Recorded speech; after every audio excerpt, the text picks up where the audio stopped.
Everyone, તો તમને બધાને આ ડેકોરેશનની તૈયારી જોઈને એવું લાગતું હશે કે આ ડેકોરેશન કોના માટે છે, શું કામ છે. તો આ ડેકોરેશન છે મારા માટે અને ફી માટે. અને આ સરપ્રાઈઝ અમને મળી અને હું ખુદ ઘરે નહોતી, હું મહેકના ઘરે હતી, મને ખબર નહોતી.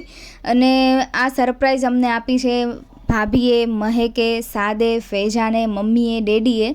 તો તમને બધાને થેન્ક યુ સો મચ, કેમ કે મેં સામે તો કોઈને કીધું નથી, કેમ કે મારી એવી હિંમત ન થઈ. આટલું મસ્ત વિચાર્યું, આટલું સારું અમને સરપ્રાઈઝ આપી, એટલે સામે તો થેન્ક યુ કહેવાની હિંમત ન થઈ મારી. તો મેં અત્યારે વ્લોગમાં કહું છું થેન્ક યુ સો મચ.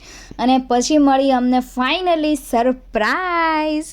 તો આ સરપ્રાઈઝ જોઈને અમારા તો હોશ જ ઉડી ગયા, મારા ને ફીના, કેમ કે અમને ખબર જ નહોતી. જેને કહેવાય ને અનએક્સપેક્ટેડ હતું, કે અમને એવું નહોતું કે આવી સરપ્રાઈઝ અમને મળશે એમ. અને હવે હું તમને કહું કે આ સરપ્રાઈઝ શું કામ છે અને અમારા માટે શું કામ છે, કેમ કે આજે અમારા માટે બહુ જ ખાસ દિવસ છે.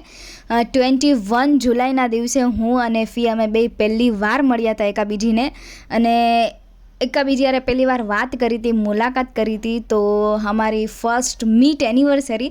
અને આ સરપ્રાઈઝ જોઈને હું થોડીક ઇમોશનલ થઈ ગઈ. અને તે કે મને આવી સરપ્રાઈઝ મળી, મને ને ફીને, અને ફી મારી લાઈફમાં આવ્યા એમ.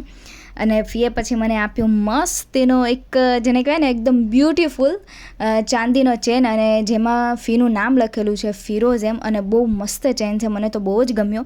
પછી મેં ફીને પહેરાવી રિંગ, કંઈક મારા અંદાજમાં, કેમ કે હું ફી માટે જેટલું કરું એટલું ઓછું છે. પછી મને મમ્મી ડેડીએ ગિફ્ટ આપી, અને મને તો ખબર જ નહોતી કે મમ્મી ડેડી બી મને ગિફ્ટ આપવાના છે. અને આ ગિફ્ટ એટલી મસ્ત હતી ને યાર, કે મારા હોશ જ ઉડી ગયા. તો મને મળ્યું છે મમ્મી ડેડી તરફથી સોનાનું પેન્ડલ, અને હું જોઈને એકદમ ખુશ થઈ ગઈ. તો વન્સ અગેન તમને બધાને thank you so much, mummy ડેડીને, સાથ, ફેજાન, ભાભી, મહેક, અને હા ફીને બી થેન્ક યુ સો મચ.